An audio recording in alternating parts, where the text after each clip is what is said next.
Fourth year అయిపోయింది. ఇంకా ఖాళీగా ఉండే, జాబ్ ఏం లేకుండే. ఇంకా నెక్స్ట్ ఐపీఎల్ 2018 ఐపీఎల్‌లో కంప్లీట్‌గా ఖాళీగా ఉన్నా. ఐపీఎల్ మీద అదే పనిలో ఉన్నా. ఇదే చేస్తూ వచ్చిన. అప్పటి వరకు కూడా రెగ్యులర్‌గా ఐపీఎల్ అని ఏం లేదు. 24/7 మ్యాచెస్ ఉంటూనే ఉంటాయి. ఆడుతూనే వచ్చిన. ఇట్లా అప్పులు పెరుగుతూనే ఉన్నాయి. అండ్ ఆ ఐపీఎల్ కూడా ఫుల్ లాస్ అయిపోయింది. నేను ఒక 6-12 lakhs అనుకుంటా. ఇనిషియల్‌గా 3-4 lakhs ప్రాఫిట్ అయింది. మళ్ళీ 12 lakhs లాస్ అంటే ఓవరాల్‌గా అయింది. అట్లా ఇంకా నేను 6 lakhs పెండింగ్ ఉండే కట్టాల్సింది. నా దగ్గర ఉన్నవన్నీ పోయినాక ఇంకా 6 lakhs పెండింగ్ ఉండే. అయితే ఏం చేయాలో అర్థం కాక ఇంకా మమ్మీ దగ్గరికెళ్ళి, మమ్మీ వర్క్ చేసే హాస్పిటల్‌కెళ్ళి, మమ్మీ లోన్ తీసుకోవాలి, నాకు ఇట్లా ఫుల్ ప్రెషర్ ఉందని చెప్పి మమ్మీని కన్విన్స్ చేస్తే మమ్మీ నా కోసం లోన్ తీసుకుంది. బ్యాంక్ చుట్టూ తిరిగి మా డాడీకి తెలియకుండా నేను ఎట్లా ఈఎంఐ కట్టాలి అని చెప్పి మమ్మీకి కన్విన్స్ చేస్తే మా డాడీకి తెలియకుండా లోన్ తీసుకుంది. దాని ఈఎంఐ మంత్లీ ఉంటుండే. అదొక 2-3 మంత్స్ తర్వాత స్టార్ట్ అవుతుంది. అట్లనే వేరే అప్పులు కూడా క్లియర్ చేయడానికి మమ్మీతో క్రెడిట్ కార్డ్స్కి సైన్ పెట్టించి అట్లా మల్టిపుల్ ఒక 6 క్రెడిట్ కార్డ్స్ 10 lakhs దాకా అట్లా ఆ క్రెడిట్ కార్డ్స్ మీద 10 lakhs అమౌంట్ అలా తీసుకుండే. అండ్ ఈ లోన్ కూడా మంత్లీ ఈఎంఐ కట్టవలసింది ఉండే. అయితే దీనికి ఎర్న్ చేయాలి. ఇంకా నాకు అనిపించింది ఇట్లయితే కాదు, చేంజ్ అవ్వాలి అని చెప్పేసి చాలా ఉండే. అయితే డాడీకి చెప్పిన, ఇంకా డాడీ యూపీఎస్సీ ట్రై చేస్తా అని చెప్పి, చదువుకుంటా అని చెప్పేసి అనుకున్నా. అయితే దానికి ఢిల్లీలో కోచింగ్ అన్నారు, డాడీ అని అనుకున్నాడు. సో ఇంకా ఢిల్లీకి చేంజ్ అవుతే కొంచెం సరౌండింగ్స్ కూడా చేంజ్, ఎన్విరాన్మెంట్ చేంజ్ అవుతుంది, కొంచెం హ్యాబిట్స్ కూడా చేంజ్ అవుతుంది. And at the same time నాకు ఈ లోన్స్ ఉన్నాయి, ఈఎంఐస్ కూడా, దానికి కూడా ఏదైనా పార్ట్ టైం జాబ్లో ఏదైనా చేసి ఆ ఈఎంఐస్ కట్టడానికి ఏమైనా యూజ్ అవుతుంది అని చెప్పేసి అట్లా కూడా అనుకున్నా. సో వెళ్ళిపోదామని ఫిక్స్ అయ్యాను. అయితే ఒక ఇన్స్టిట్యూట్ జాయిన్ అయ్యింది, వాజీరామన్ రవి అని. దాంట్లో కూడా దానికి ఒక 2 lakhs ఏదో ఫీజు ఉంటే దాంట్లో 50,000 ఏమో ఆప్షనల్ ఉండే. ఆప్షనల్ ఫీజు కూడా నేను కట్టకుండా నా పర్సనల్ యూస్కి అయిపోయింది. అది పర్సనల్ యూస్ అంటే డెబ్స్కి ఇంకా నాకు మంత్లీ ఖర్చులకి 30,000 అట్లా ఇస్తుండే. నేను చదువుకుంటున్నా, దూరం ఉన్నా అని చెప్పేసి, ఢిల్లీ పైగా ఎక్స్పెన్సివ్ కాబట్టి. నేను జాబ్ ట్రై చేద్దాం అనుకునేది కూడా ఒక దగ్గర ట్రై చేసిన, వెళ్ళినా కూడా, కానీ 1 month కూడా వెళ్ళిన అవ్వలేదు ఆ జాబ్. జాయిన్ అయ్యి 1 monthలో అసలు ఒక శాలరీ కూడా తీసుకోకముందే డ్రాప్ అయిపోయినా. క్లాసులతో జాబ్ కూడా మేనేజ్ అవ్వట్లేదు. నేను క్లాస్లోకి వెళ్తుండే. అండ్ ఈ క్లాస్లోకి వెళ్ళి మళ్ళీ అక్కడ ఒక్కడే ఉండేసరికి ఇంకా మళ్ళీ ఆన్లైన్ ఈ ఈ ఈ డెబ్ట్స్, ఈఎంఐస్ ఇవన్నీ ఉన్నాయి కదా అని చెప్పి, క్రెడిట్ కార్డు ఇవన్నీ క్లియర్ చేయాలని చెప్పేసి మళ్ళీ నేను ఆన్లైన్లోనే అదే పనికి, అదే బెట్టింగ్కి చేయాల్సి వచ్చింది. మళ్ళీ అదే స్టార్ట్ చేసిన. నాకు ఒక రోజు 10 lakhs ఏమో కట్టేది ఉండే. నెక్స్ట్ డే 10 lakhs కట్టేది ఉంటే నేను ట్రై చేస్తూనే ఉన్నా. నా రుణ అమౌంట్తో ట్రై చేస్తూనే ఉన్నా. లాస్ట్ ఒక $10 మిగిలింది. ఆ $10 డిపాజిట్ చేస్తే నాకు $17,000 ఏమో విన్నాను ఆ రోజు. ఇంకా ఇట్లా ఆడుతూ కొంచెం ప్యాటర్న్స్ అర్థమైతే అదే ప్యాటర్న్లో సెట్ అయింది కాబట్టి ఇంకా $17,000 ఏమో విన్ అయినా. అయితే $17,000 అప్రాక్సిమేట్లీ 12 lakhs ఏమో ఆ టైంలో. నాకు కావాల్సిన 10 lakhs నెక్స్ట్ డే కట్టాల్సింది. నాకు సెట్ అయింది 12 lakhs. నేను విత్డ్రా ఏమో ఒక 2,500వి 6 withdrawals అట్లా పెట్టింటా. $15,000 అంటే ఇంకా 2,000 బ్యాలెన్స్ ఉంది. ఆ 2,000 ఆడుకుంటున్నా. ఆ 2,000 జీరో కానీ ఇది క్యాన్సిల్ చేస్తూ అన్ని జీరో దాకా ఆడినా. మళ్ళీ $17,000 ఉన్నాయి కూడా జీరో చేసిన. ఇక్కడ నాకు ఎంత అవసరం ఉందో దానికంటే ఎక్కువ విన్ అయినా. మళ్ళీ నేను ఆడకుండా ఆపుకోలేక ఆడుతూ జీరో చేసేసిన.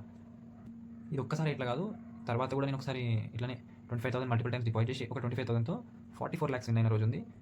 అప్పుడు కూడా నాకు ఈ 44 lakhs చేయడానికి 2 hours టైం పట్టింది 25,000తో. మళ్ళీ పోగొట్టడానికి నాకు 1/2 hour టైమే పట్టింది. మళ్ళీ ఇంకోసారి ఇలానే 25,000తో 2,40 lakhs విన్ అయిన రోజు కూడా ఉంది. అది చేయడానికి నాకు ఒక రోజులో 1 crore అయింది. నెక్స్ట్ డేకి 2,40 lakhs అయింది. 2 days పట్టింది ఇది చేయడానికి. కానీ పోగొట్టడానికి జస్ట్ సేమ్ అదే 2 days పట్టింది. 2 days ఎట్లయితే విన్నా అదే 2 daysలో పోగొట్టేసిన. ఇంత విన్ అయింది కూడా ఎందుకు డ్రా చేయలేదంటే, డ్రా చేద్దామని అనుకున్నా. అండ్ నాకు తెలుసు నా గురించి, నేను ఆడేస్తా, ఇది పోగొట్టేస్తా అని చెప్పి. దానికి పాస్వర్డ్ చేంజ్ చేయాలి.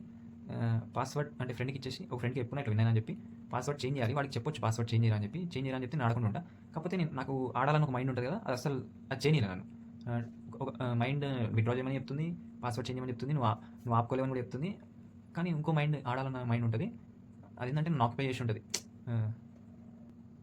అంటే నీకు ఏది కరెక్టో నీకు మైండ్ చెప్తూ ఉంటుంది. కానీ అట్ ద సేమ్ టైం నీకు దేనివల్ల ప్లెజర్ వస్తుందో అది చేయకుండా మైండ్ నువ్వు ఆపాలనుకున్నా ఆపనీయదు కొన్నిసార్లు. తాగితే డ్రంక్ అండ్ డ్రైవ్ చేద్దాని అందరికీ తెలుసు, మైండ్ కూడా తెలుసు డ్రంక్ అండ్ డ్రైవ్ చేద్దని, అయినా చేస్తాం కదా, ఇది అలాంటిదే. సో అలా నేను ఎంత విన్ అయినా లాస్ట్గా జీరో అయ్యేదాకా ఆడేదే ఉండే.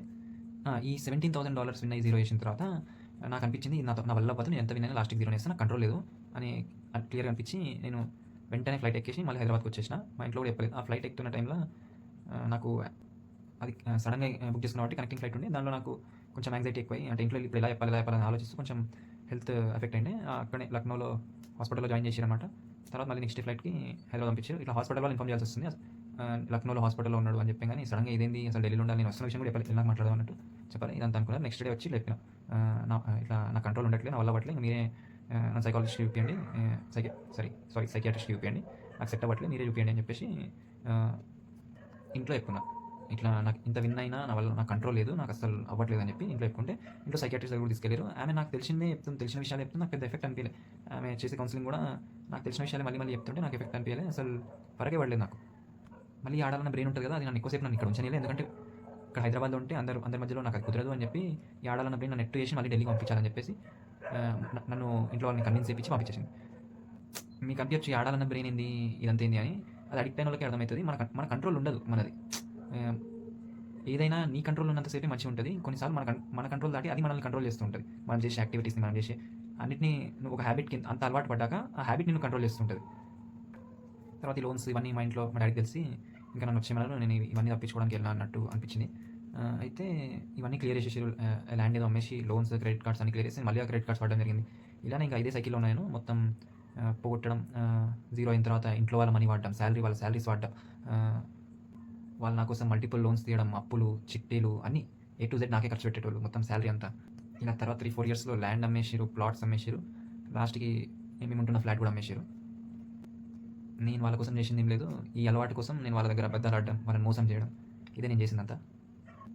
నా వల్ల గోల్డ్ అమ్మేసి, నా అలవాటు వల్ల అప్పులు చేయడం జరిగింది. అసలు అవసరమే లేదు మా ఇంట్లో వాళ్ళకి అప్పులు చేసేది. నేనెప్పుడు మనీకి వాల్యూ ఇవ్వలేదు, వస్తువులకు వాల్యూ ఇవ్వలేదు. నా బండి 20, 25 టైమ్స్ ఫైనాన్స్ ఇచ్చే వాళ్ళ దగ్గర వెళ్ళి అంటే ఇంట్రెస్ట్‌కి 10% ఇంట్రెస్ట్, 20% ఇంట్రెస్ట్ ఇష్టం వచ్చినట్టు డబ్బులు తీసుకునేవాడిని నేను. అప్పులైతే నాకెంతో మంది ఇష్టం వచ్చినట్టు అప్పులు చేసిన నేను. బయట మా ఫ్రెండ్స్ ఆ టైంలో బయట కంట్రీస్‌కెళ్ళిన టైంలో కూడా మా ఫ్రెండ్స్ బయటికెళ్లారు. వాళ్ళు కూడా అక్కడ నుండి డాలర్స్ పంపించడం జరిగింది మస్తు. వంశీ అని మా ఫ్రెండ్ 2 లాక్స్ పంపించిండు. రోహిత్ మస్తు పంపించిండు. ఇట్లా అందరి దగ్గర తీసుకుంటూనే ఉన్నా. చాలామంది ఫ్రెండ్స్, ఇంకా నాకు అంత క్లోజ్ కూడా కాదు. అంటే ఫ్రెండ్సే, అంత క్లోజ్ కాని ఫ్రెండ్స్ కూడా చాలామంది పంపించారు. మా ఇంటర్ ఫ్రెండ్స్ పంపించారు. ఇట్లా అందరి దగ్గర తీసుకుంటూనే ఉన్నా. ఎవరి దగ్గర పడితే వాళ్ళ దగ్గర అడుగుతూనే ఉన్నా, తీసుకుంటూనే ఉన్నా. ఈ అలవాటు కోసం వాడుతూనే ఉన్నా. అండ్ చిన్నవి కూడా దీనికే వాడినా. ఎగ్జామ్ ఫీజు ఫస్ట్ ఇంట్లో తీసుకోవడం, అది వాడేయడం, తర్వాత ఫ్రెండ్స్ దగ్గర అప్పులు చేసి ఎగ్జామ్ ఫీజులు కట్టడం, ఇట్లా అన్నీ దీనికే మొత్తం. నా మనీ, నాకు క్లోత్స్ కానీ ఇచ్చిన మనీ, ఏ మనీ అయినా అన్నీ దీనిలోకి వెళ్ళేది. ప్రతిదీ ఫస్ట్ అక్కడికి వెళ్ళిన తర్వాతనే నేను మళ్ళీ అప్పులు చేసి మళ్ళీ అరేంజ్ చేయడం. ఇట్లా అంతెందుకు, నేను ఐఎల్స్ ఎగ్జామ్ రాసి నాకు బయటికి వెళ్ళడానికి పెద్ద ఇంట్రెస్ట్ లేకుండా ఐఎల్స్ ఎగ్జామ్ రాస్తా అని చెప్పేసి దానికి కూడా 12,000, 13,000 ఫీజు ఉంటుంది. అది కూడా తీసుకొని ఫస్ట్ వాడేసి పోగొట్టిన తర్వాత మళ్ళీ అరేంజ్ చేసుకొని ఇంట్లో ఐఎల్స్ ఎగ్జామ్ రాయాలని చెప్పేసి బయట అరేంజ్ చేసుకొని మళ్ళీ ఐఎల్స్ ఫీజు కట్టి ఐఎల్స్ ఎగ్జామ్ రాసిన ఏదో ఫార్మాలిటీ. ఇలా ప్రతి చిన్నది ఇంట్లో గోల్డ్ ఇట్లా మార్వాడి షాప్లో పెట్టి వాడేసిన. ఫ్రెండ్స్ కూడా గోల్డ్ ఇచ్చారు. అట్లా ఇలా నేను డబ్బులు అడిగి మళ్ళీ సతాయించి ఫ్రెండ్స్ని వాళ్ళ దగ్గర వాళ్ళకి చిరాకులేసి విసిగిపోయి, ఇంకా ఫ్రెండ్స్ కూడా దూరం అయిపోయారు. చాలామంది ఉండే చాలా వరకు దూరం అయిపోయారు. ఇంకా ఈ అలవాటుతో ఇంకా నేనే ఎఫెక్ట్ అవ్వడం కూడా నా ఫ్యామిలీ ఎఫెక్ట్ అయ్యి, మా సిస్టర్ కూడా ఏ టూర్కి వెళ్ళేది కాదు. ఇంట్లో ఫైనాన్షియల్ కండిషన్ అంతా వర్స్ ఉండేది నా వల్ల. ప్రతి శాలరీలో వచ్చే అమౌంట్ అంతా నాకే వాడేవాళ్ళు. నా అప్పులు, నేను చేసిన అప్పుల కోసం చేసిన చిట్టీలు, ఫైనాన్స్లు, ఇంట్రెస్ట్లు అన్నీ నా వల్లనే అయినాయి. మా చెల్లి అసలు ఖర్చే పెట్టదు. అట్లాంటి తనకి చిన్న దానికి కూడా నేను ఇంట్లో సిచ్యువేషన్ ఖరాబ్ చేసిన. అంటే మా మమ్మీ నా కోసం ఎన్ని తిట్లు అంటే అన్ని తిట్లు పడింది. ఈ లోన్స్ మీద సైన్ పెట్టినందుకు ఒక ఇయర్స్ నుండి తిట్లు అన్నీ ఫేస్ చేయాల్సి వచ్చింది నా వల్ల. ఈ హ్యాబిట్ ఎంత ఘోరంగా ఉండే అంటే, మా చెల్లి యూఎస్ టికెట్కి నాకు మనీ ఇస్తే ఆ టికెట్ బుక్ చేయకుండా నేను ఆ మనీ పోగొట్టేసి, మళ్ళీ రోహిత్ అని మా ఫ్రెండ్ దగ్గర మనీ అరేంజ్ చేసుకొని మళ్ళీ కూడా మనీ పోగొట్టేసి, బాలా ఇంకో ఫ్రెండ్ దగ్గర లాస్ట్ ఆప్షన్ అతనే, ఇంకా ఎవరు హెల్ప్ చేయరని చెప్పి ఆయన దగ్గర తీసుకొని లాస్ట్ టికెట్ తీసుకోవడం జరిగింది. రోహిత్కి విషయం కూడా తెలియదు. అంటే ఆ మనీ నేను 1,20,000 రోహిత్ దగ్గర తీసుకొని టికెట్ బుక్ చేస్తాను. ఆ టికెట్ బుక్ చేయకుండా మళ్ళీ పోగొట్టి మళ్ళీ బాలా దగ్గర అరేంజ్ చేసుకున్నా. ఇప్పుడు ఆ మనీ రిటర్న్ అయితే ఇచ్చేసిన రోహిత్కి, కానీ అది దేనికి వాడిన అనేది ఇప్పటివరకు రోహిత్కి తెలియదు. ఆ టైంలో 2-3 lakhs అప్పు కట్టేది ఉండే. అవి అరేంజ్ చేసుకోవడానికి ఇంత రిస్క్ చేసిన. లాస్ట్‌కి ఫైనల్‌గా నాకు ఇంకా దొరకదన్న స్టేజ్‌లో కానీ నేను ఆ టికెట్ తీసుకోలేదు. ఇలా ఎన్నో, అసలు ఎట్లా అంటే ఎన్ని మనీ వేస్ట్ చేసిన అంటే అంత మనీ వేస్ట్ చేసిన. మా ఇంట్లో వాళ్ళు కష్టపడి సంపాదించిన అన్నీ వేస్ట్ చేసిన. అండ్ మా డాడీ ఇప్పటికీ ఫోన్ పాస్వర్డ్ నాకు చూపించకుండా వాడతాడు. ఆ స్టేజ్‌కి తెచ్చిన వాళ్ళకంతా ఫియర్ క్రియేట్ చేసిన మనీ విషయంలో. అండ్ నా గురించి వదిలేస్తే ఇది చాలా పెద్ద ప్రాబ్లమ్. అసలు దీని గురించి ఎవరు చెప్పుకోరు, లోపల పెట్టుకుంటారు, బయట చెప్పుకోవడానికి లేదు, దీనికి ఒక సొల్యూషన్ లేదు. ఇది ఒక మెంటల్ ప్రాబ్లమ్, ఒక సైకలాజికల్ ప్రాబ్లమ్. దాంతో డీల్ చేయడానికి కూడా, దానికి ఒక సొల్యూషన్ ఫైండ్ అవుట్ చేయడానికి కూడా నాకు ప్రాపర్ వే లేదు. నాకు తెలిసిన ఒక్కటే సొల్యూషన్, అసలు ఫైనాన్షియల్గా మీ దగ్గర అసలు యాక్సెస్ ఉండకపోవడమే మంచిది.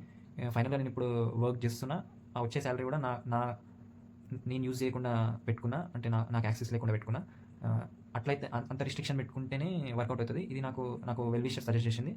అండ్ నేను అదే ఫాలో అవుతున్నా ఇప్పుడు. ఇంతకంటే అయితే సొల్యూషన్ లేదు. మీకు ఇట్లా అలవాటు ఉండి మీరు ఇంత అడిక్ట్ అయి ఉంటే ఇంట్లో చెప్పుకోండి, మాట్లాడుకోండి. వాళ్ళ చేతిలోనే ఫైనాన్షియల్ అవన్నీ కంట్రోల్ ఇచ్చేసేయండి. మీ చేతిలో అసలు డబ్బులు పెట్టుకోవద్దు, మీ అకౌంట్లో డబ్బులు పెట్టుకోవద్దు. అదే ఇంకా సొల్యూషన్ నాకు తెలిసినంత వరకు. నేను దీనివల్ల ఇంట్లో నుండి వెళ్ళిపోవడం చాలాసార్లు జరిగింది. రోడ్ల మీద తిరగడం, ఎక్కడెక్కడో హాస్పిటల్లో టైం స్పెండ్ చేయడం. 1 month నేను హాస్పిటల్లో టైం స్పెండ్ చేసిన స్టే లేక. డబ్బులు లేకుండా ఓయోకి వెళ్ళి తర్వాత అరేంజ్ చేసుకోవడం, అట్లా ఏవేవో చేసిన. ల్యాప్టాప్ అమ్మేయడం, నాకంటే ఏదైనా వస్తువు ఉందంటే అది అమ్మేయడం. మా ఫ్రెండ్స్ అండ్ నా కోసం షెల్టర్, ఫుడ్ అరేంజ్ చేసిన వాళ్ళు చాలామంది ఉంటారు. ఇంట్లో వాళ్ళని ఫేస్ చేయలేక వెళ్ళిపోయిన సిచ్యువేషన్స్ చాలా ఉంటాయి. అట్లా నాకు షెల్టర్ ప్రొవైడ్ చేసిన వాళ్ళు మస్తు మంది ఉంటారు. అవినాష్, సోను, భాను, కృష్ణ, భరత్, ఆశిష్, ఇట్లా మస్తు మంది కరణ్, మస్తు మంది హెల్ప్ చేసారు ఇట్లా షెల్టర్ ఇవ్వడం. ఎవరికి కనిపించకుండా హాస్పిటల్‌లో 2 మంత్స్ స్టే చేసిన 1 మంత్ పైనే ఆల్మోస్ట్ 2 మంత్స్ స్టే చేసిన రోజులు కూడా ఉన్నాయి. ఎట్లా స్టే చేసినో కూడా నాకు తెలవదు. అట్లాంటి సిట్యుయేషన్స్ ఉన్నాయి. అంతా దీనివల్లే వచ్చింది. సో చాలామంది హెల్ప్ చేశారు. మళ్ళీ వాళ్ళకి టైంకి రిటర్న్ ఇవ్వకపోవడం, వాళ్ళని చాలా సతాయించడం జరిగింది. కీర్తి అని మా ఫ్రెండ్‌కి, బృంద అని ఒక ఫ్రెండ్‌కి చాలా సతాయించిన. నేను కావాలని సతాయించలేదు గానీ, వాళ్ళు ఇచ్చిన టైంకి తీసుకున్నా, మళ్ళీ ఇస్తాన్న టైంకి నాకు అసలు కుదరలేదు. చాలా లాంగ్ టైం నేను అసలు ఫైనాన్షియల్‌గా మంచిగా లేని సిట్యుయేషన్ ఉంది. వాళ్ళకి రిటర్న్ ఇవ్వలేకపోయినా చాలా టైం. వాళ్ళకి చాలా నీడ్‌లో ఉన్నప్పుడు కూడా రిటర్న్ ఇవ్వలేకపోయినా. అలా చాలా సతాయించడం కూడా జరిగింది.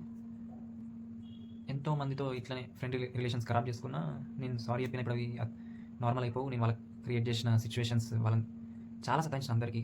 కావాలని చెప్పినా సతాయించిన. అండ్ చాలామంది హెల్ప్ చేసిర్రు. బాలా అనే అతను అయితే నన్ను ఇంట్లో వాళ్ళని నమ్మి 20 lakhs కూడా హెల్ప్ చేసిండు. అంటే నేను ఈ ప్రాబ్లమ్ నుండి బయటికి వస్తా, మళ్ళీ మంచిగా అవుతా అని చెప్పేసి నమ్మిన వాళ్ళు చాలామంది ఉన్నారు.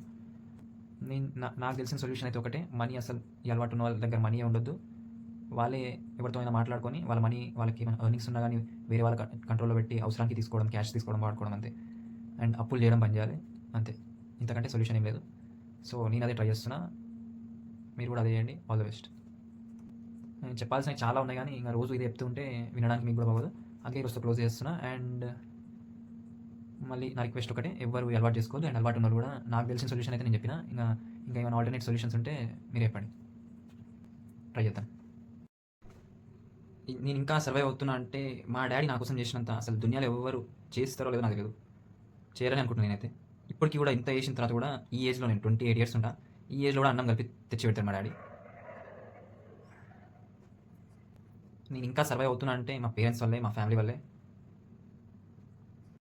ఒక స్టేజ్లో అయితే ఇంకా మా డాడీ కూడా నేను ఉండకపోవడమే బెటర్ ఏమో అన్న ఆలోచన వచ్చింటుంది మా డాడీ కూడా మస్తారు. నాకు కూడా అదే ఫీలింగ్, నేను ఉండాలా పోవాలా నాకే అర్థం కావట్లే. నేను నేను నేను ఏదైనా డిసిజన్ తీసుకొని పోయినా అది మా ఇంట్లో వాళ్ళకి లాస్, ఉన్న ఇంట్లో వాళ్ళకి లాస్ అవుతుంది అన్న దాంట్లో ఉండిపోతొచ్చింది చాలా టైం. ఇప్పుడు కూడా నేను ఉండడం వేస్ట్ అని ఫీల్ అవుతుండొచ్చు ఇంత స్టోరీ నాకు అందరు. కానీ ఏదో ఒక రోజు మళ్ళీ వాళ్ళని ప్రౌడ్ చేస్తానన్న నమ్మకం నాకుంది. నేను చాలా పాజిటివ్ ఉంటాను, అందుకే ఇంత నెగిటివ్ అయ్యా. అందుకే పాజిటివ్ ఉండి ఇంత లాస్ అయినా. నేను చెప్పాలనుకున్నది ఒకటే, ఈ అలవాటు వల్ల మీ ఫ్యామిలీ ఎఫెక్ట్ అవుతుంది, మీ ఫైనాన్సెస్ ఎఫెక్ట్ అవుతాయి, కెరియర్ ఎఫెక్ట్ అవుతుంది, లైఫ్ ఎఫెక్ట్ అవుతుంది, రిలేషన్స్ ఎఫెక్ట్ అవుతాయి, ఫ్రెండ్షిప్ పోతుంది, అసలు ఏం మిగలదు ఇంకా. నేను ఇప్పుడు ఈ ఏజ్లో మళ్ళీ అన్ని కొత్తగా స్టార్ట్ చేయాలి. నా సిచ్యువేషన్ మీరు ఎవరు తెచ్చుకోకండి ప్లీజ్. దయచేసి బెట్టింగ్ జోలికి వెళ్ళకండి.